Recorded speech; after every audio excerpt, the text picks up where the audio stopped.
Maayong hapon, Negros. Ini ang Digicast Negros 10. Ang nagapanguna nga napulo ka mga balita sa isla sa Negros ang amon ni kadulong sa inyo.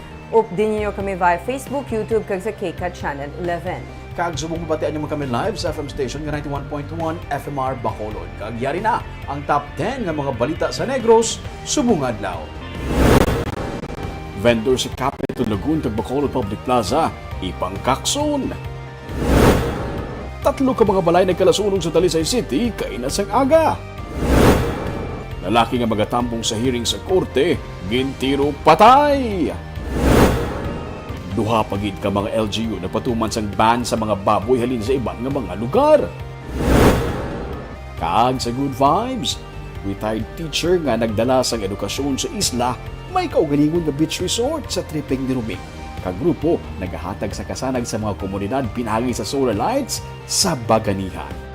Inatanan sa Digicast Negros 10.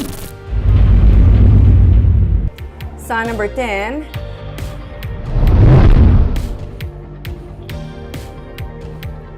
tatlo ka mga balay ang gintupok sang kalayo sa syudad sang Talisay. Totally damaged ang duha ka balay samtang partially damaged naman ang isa ka tiyangge matapos nga nagluntad ang isa ka sunog sa Mabini Street, Barangay Zone 7, syudad sang Talisay, pasado las 6 kainas ang aga. Mayara pa sang isa ka salakyan nga naulamid man sa natabo nga sunog. Base sa assessment sa Bureau of Fire Protection sa Talisay City, yara sa 800,000 pesos ang halit sang sunog. Padayon sa DFP sa karon, agud matumod ang ginhalinan sang sunog.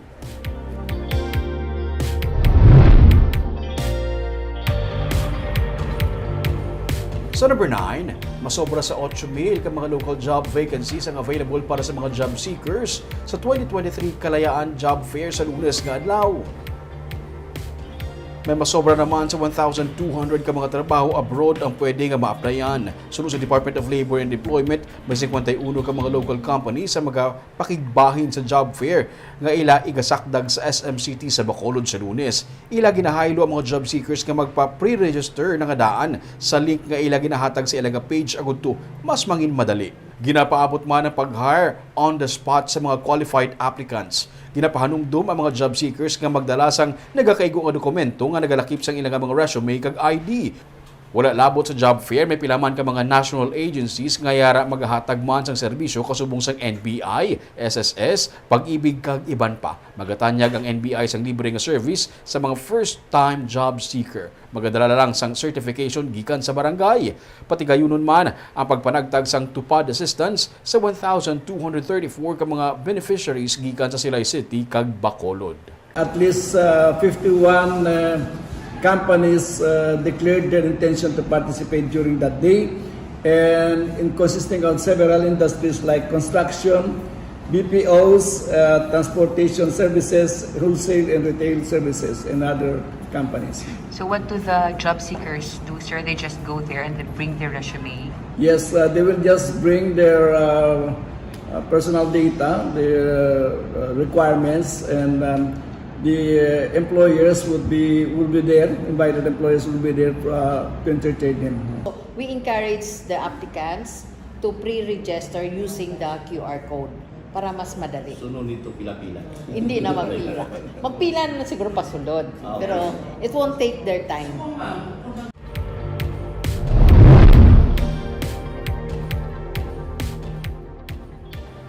Sa number 8, mga courier service ang ginahaylo nga buhinan ng paggamit sang plastic sa ilang nga packaging sa mga gina-deliver nga produkto. Doloble ang plastic wrapping sa mga produkto nga gina-deliver sa mga courier service. Butang nga nagadamo man ang basura nga plastic nga hindi gilayon ma-dispose sa mga landfill kag nagalabot sa baybayon. Suno kay Vice Katudlo, ang Chief of Party sa USAID Philippines sa idalom sa Extended Producers Responsibility Act, ginakinahanglan buhinan sa mga kumbuyahan ang ila paggamit sa plastic. Nalakip diri ang mga courier service nga kalabanan nagagamit sang bubble wrap para sa mga produkto nga ila gina-deliver sa mga customer. Nagalaom ang humanitarian organization nga sa 2028 mabuhinan ang plastic waste sa 80%.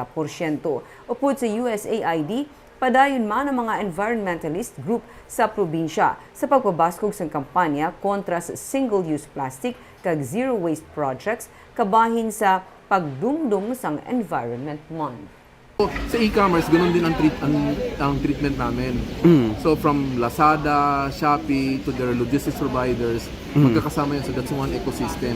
So we all have to reduce our plastic. Marami pwedeng gawin. One is set standards on packaging to minimize plastic waste. So number 7, magluwas sa isda. May pusil man nga ginabaligyang isa ka persona sa Banuwasang Ilog. Suspetsado na dakpan sa kapulisan. Arestado sa gitpatigayon nga gun buy bust operation sa Ilog Municipal Police Station sa barangay Andulawan, Banuwasang Ilog sa Miyerkules ang suspetsado nga ginkilala sa kay Angelito Madalag, 30 anyos, kag residente sa barangay 2 sa mga Banwa. Si Madalag ang hindi lang kali manuglibod sa isda kundi nagabaligya man sang pusil. Nakuha sa kay Madalag ang isa ka kalibre 38 nga revolver nga wala sang serial number. May 3 ka mga bala kag 500 pesos nga cash kag marked money nga 2,500 pesos. Na-detain karon sa Ilog Municipal Police Station si Madalag nga magapangtubang sang kaso nga paglapas sa Republic Act 10591 o ng Comprehensive Firearms and Ammunition Regulation Act.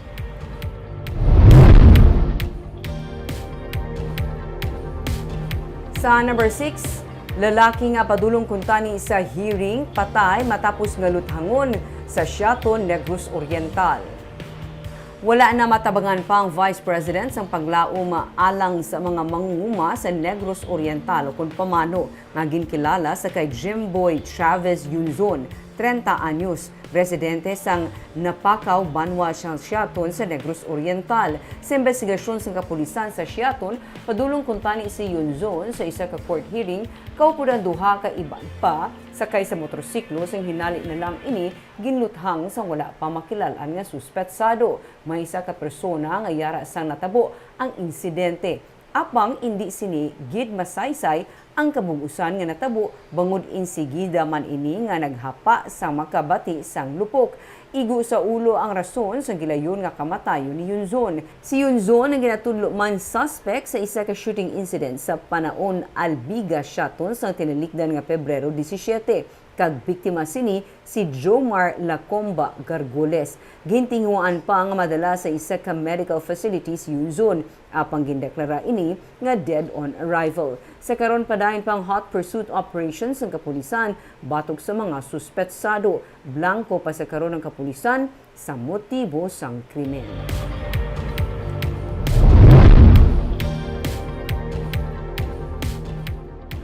So number 5, mandatory drug test sa mga pulis ug non-uniform personnel ipatuman sa Bacolod City Police Office sa masunod nga semana. Masobra sa 600 ka mga pulis nga non-commissioned officers ang ipaidalom sa mandatory drug test sa Bacolod City Police Office. Sunod sa kay Colonel Noel Alinio, OIC sa BCPO, ilakip man sa drug test ang mga non-uniform personnel o kung mga job order workers nga nagatrabaho sa police headquarters. Kabahin ini sunod sa iya sa pagpasiguro nga wala sang personnel nga may kaangtanan sa illegal nga droga. Ginsugura na sadto nanday Alinio kag sang 46 pa ka mga police officers ang pagpa-drug test kag negatibo ang resulta sang test. Nagapandam si Alinio nga hindi siya magduha-duha nga i-restrict kag disarmahan ang pulis nga magpositibo sa drug test kag sulod nga pasakaan sang kaso.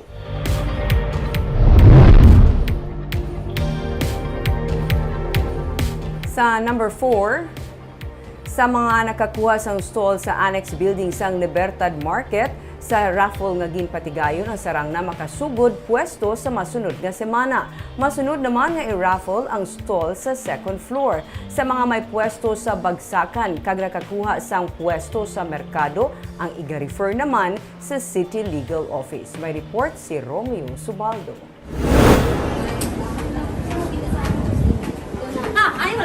Nakatunggo si Marifer Palacio sa makita nga blanco nga papel ang iya nagabutan sa ginpatigayon nga raffle para sa mga pwesto sa annex building sang Libertad Public Market.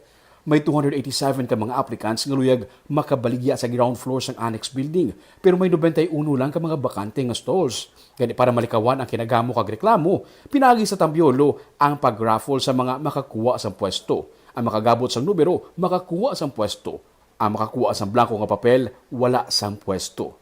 Nasubuan si Marifer, kay 16 anyos pa lang siya nagsugod sa pagbaligya sang utan, bangod wala naging mapalaron, mauntat na siya sa pagbaligya.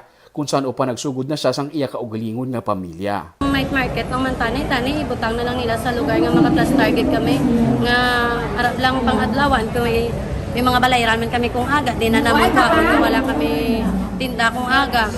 Tapos kung night market man, mayo man makabinta kami, mayo man hindi. Kung night market lang amon sa ligan, maano na lang kami. Si Romeo Bantoto naman, 73 anyos na. 15 anyos pa lang siya nagabaligya sa sulod sang merkado, kaupod ang iyang mga ginikanan. Nahawasan siya sa makagabot siya sang papel nga may numero. Binasan lang. Kaluyan. Antes, hindi grabe Grabe man kulba mo eh. Kulbaan ka nga Okay, nakagabot to. Sa buong anong pumatsagan? Wasang kulbo. Si Elizabeth Torres, masako sa pagpanglista kutob sa mga nakakuha sang pwesto. Ginabantayan niya kutob sa mga nakakuha sang pwesto sa Libertad, kag mayara na nga daan sang ilang ginarentahan nga pwesto sa Bagsakan nga isa ka pribado nga baligyaan. Kaya ang taga-Bagsakan na kuluha rin, nagsusunod. Oo, nga nakasunod rin. Hindi na pwede, kaya round lang niya sa Libertad ang amon ta. Di mayara, ibang taga-Bagsakan nga nakakuha? Ano ta, bagulang. Di taga-Bagsakan na, kaya mo na reklamo nyo? Hindi na ako nila mo dahil na gusto. Kaya hindi pwede nga, nag-istorya na kami attorney. Ipalabot niya kuno sa City Legal Office ang ini nga bagay. Ginapasalig niya ang mga napaslawan nga mga vendor nga makakuha sang pwesto nga hindi lang magkabalaka kay may tsansa pa. Lang ko gani, hindi na kamo magproblema. Kaya nga, pangitaan ta ni Idiya nga makasulod ka mo. Pero 56 lang tanan ka mga vendors ang tigayon nga na-awardan sang kahapon. Mga 70-80 wala makaintra sa raffle kay kulang ang mga dokumento. Sunod sa kay City Administrator Pacifico Magari III, sa masunod nga semana, sarang na makapwesto nakakuha sang stalls. Ang masunod nga i-raffle, ang mga pwesto naman sa second floor. Mahatag kita na ma'am number of days no kay para ma-transition. So ang idea is ma-clear maginadas dalom. Pero at the same time saka na ditanan sila. Ang nantawon is somewhere between a couple of weeks para nga pagsaka nila may pwesto man ang wala nakadaot. So doon mo ng idea nga makapangita ito sa pwesto para sa mga wala nakakuha sang stall. Luyag sa syudad nga ma-regulate ang nagadamo nga mga vendors sa merkado. Ining solusyon sa syudad sa nagadamo nga mga vendors sa palibot sang Libertad Public Market nga nag-okupar na sang sidewalk pati na sang karsada.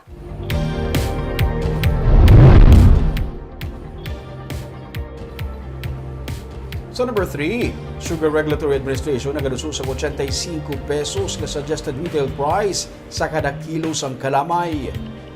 Ini sa tunga sa reklamo nga may mga retailer ilabi na sa Metro Manila ang nagabaligya sa gihapon sang 110 pesos sa kada kilo. Hinahaylo man ni SRA Acting Administrator Paul Azcona ang publiko nga magbakal sa kadiwa rolling stores kung saan mas barato pagid ang presyo, 70 pesos kada kilo. May nagakaigo nga supply sa kalamay sulo sa iya. Gani wala siya sa may nakita nga rason nga hindi pwede mapanubuan sang retailers ang presyo. Patag niya nga ang Millgate price nag-average sa 60 pesos kada kilo.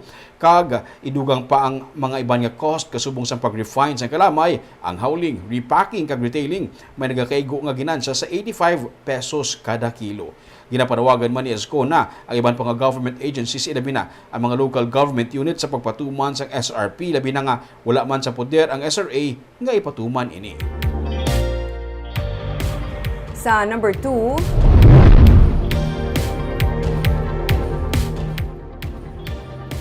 dugang pagid nga banwa kag syudad ang nagpatuman sang pagban sa buhi nga baboy, pork kag pork meat products sa pagsulod sang ilang locality. Ini sa tinutuyo nga mapabakod pagid ang ilang pagpangapin kontra sa masakit sang baboy.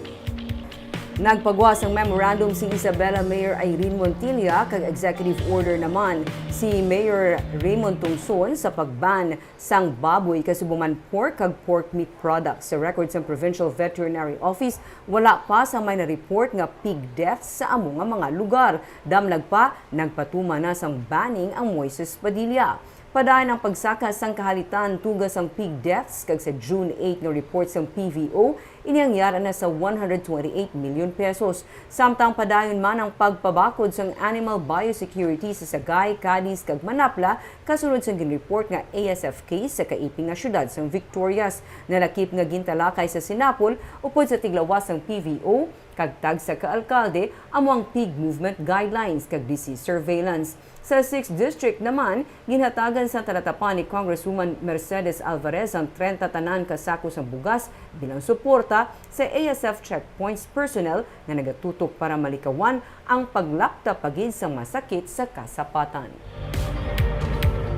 Kaag sa numero 1 sa mga balita, subong adlaw.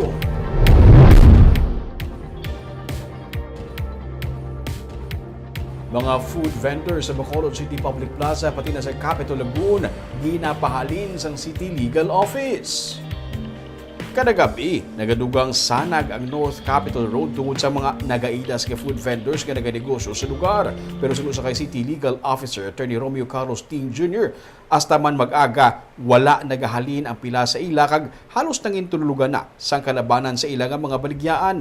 Kasubong man sini ang nagakatabo sa Bacolod City Public Plaza. Gani, sugod sa madason nga semana, isa ka clearing operation ng ipatuman sang enforcement team magud mapahalin kag makakas na ang mga nagaserbi nga illegal structures sa among nga mga lugar. Plaza, na to namon na dapat hindi na to matulugan ang plaza. Kag dayon naglilibot naman ang poso na kay iban to ang mga shed daw sa ginaobra na nila, tululugan na gid naistara na gid nila ipakuha to namon ang mga gamit. Ang vendors dapat mga registered vendors lang ang pwede makabaligya sa Lod Plaza. Dapat may enjoy magidayan kag peaceful na kag safety sang sang taga Bacolod na magpamasya na hindi na daw kadamo na daw kagamo na lugar.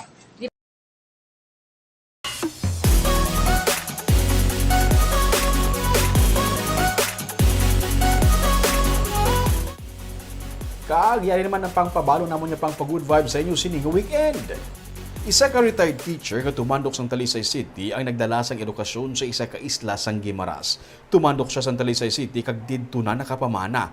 Halos tanan nga tawo sa isla nakakilala sa iya kag halos tanan naging estudyante niya man. Sa sulod sang 15 ka tuig, siya ang naging principal, advisor, teacher sa tanan nga mga subjects kag pati na janitor sa eskwelahan. Ang iya sweldo bilang manunudlo, diri nagkadto sa ilan na pundar sa iya mister nga isa ka beach resort. Ang istorya sang isa sa mga pioneer graduates sang Lasal, Bacolod sa Sabado sa tripping ni Rome.